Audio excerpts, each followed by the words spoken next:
Welcome back to Lucha Review, ladies and gentlemen. The 30 years of summer have come to a close for 1990, and we gotta go back to school. When you went back to school as a kid, did you look forward to seeing the cheerleaders? Did you look forward to getting involved with all of your friends that worship the devil? Well, if you did, I got a surprise for you. I got a movie called Satan's Cheerleaders, starring Yvonne DiCarlo, who you might know better as Lily Munster. Tag yourselves in, and let's take on the nerdy and dirty.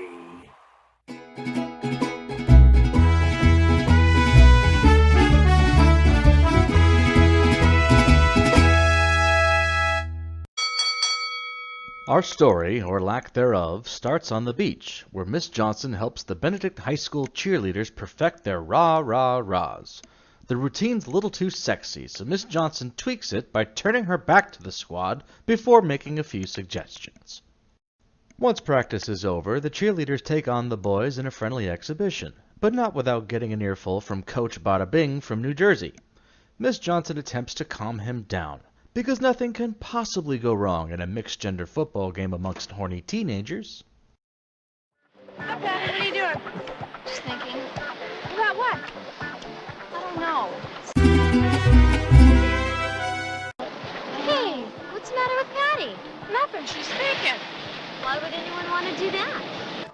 We're not even 5 minutes into this, and I already want every character in this movie to die violently.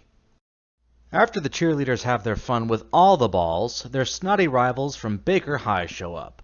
The beach simply isn't big enough for both classes, and as the film's disco theme song keeps looping, Miss Johnson calls to resolve this tense situation with a chicken fight to determine ownership of a public beach.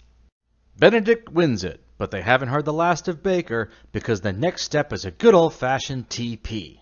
The janitor is sick to death of this shit, and there's nothing like a pact with Satan to set these kids straight, so Lily Munster hands him a cup full of blood, and he drinks to their horrible deaths. And that's not even the fucked up part. The fucked up part is that you actually want to see this deal go through, because seriously, what the fuck kind of a school is this? Look at this shit. This kid pretends that he's fallen and he can't get up, so the cheerleaders sexually assault him. What's the meaning of this? You people should be ashamed of yourselves!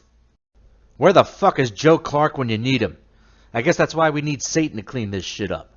Anyway, after a few minutes of child pornography, Miss Johnson is ready to take the cheerleaders to their first game of the season. And if any of my luchadors at home give a shit, they got their names on their shirts so you can keep track.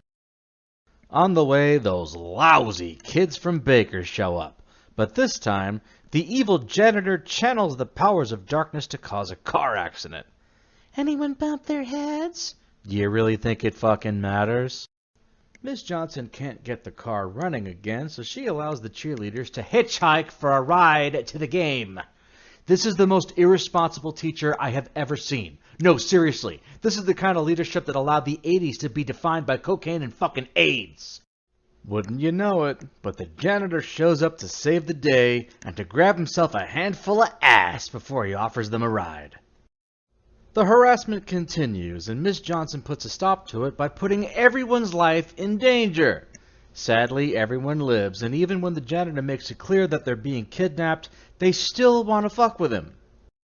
As they do this, Patty takes her clothes off so she can better examine the knocker from Labyrinth, but oh shit, it's a trap! The janitor's devil worshipper friends have arrived via the magic of Poof, and his deal goes bad. The knocker would rather look at Patty's tits than deal with his lecherous old ass, so the janitor dies, and since he doesn't need that car anymore, the squad just takes it and goes along their way. Even after a car accident, a kidnapping, a death, and a run-in by a satanic cult, not a single member of the squad is shaken. They stop to ask a hobo where they can find the town sheriff to report all this, and after he helps, they thank him by making fun of his penis. And call me crazy, but I got a weird feeling about this sheriff. Anyway, I think I've given you enough to figure it out from here. I've seen better acting and story in home movies than I did in Satan's Cheerleaders, but I can't deny it being good enough for a laugh, so we'll keep this movie in the mid-card. And that'll do it for tonight's main event. Tune in next week. We'll be celebrating my birthday with one of my favorite video games of all time with a very special announcement. Thank you for watching, and you have a good night.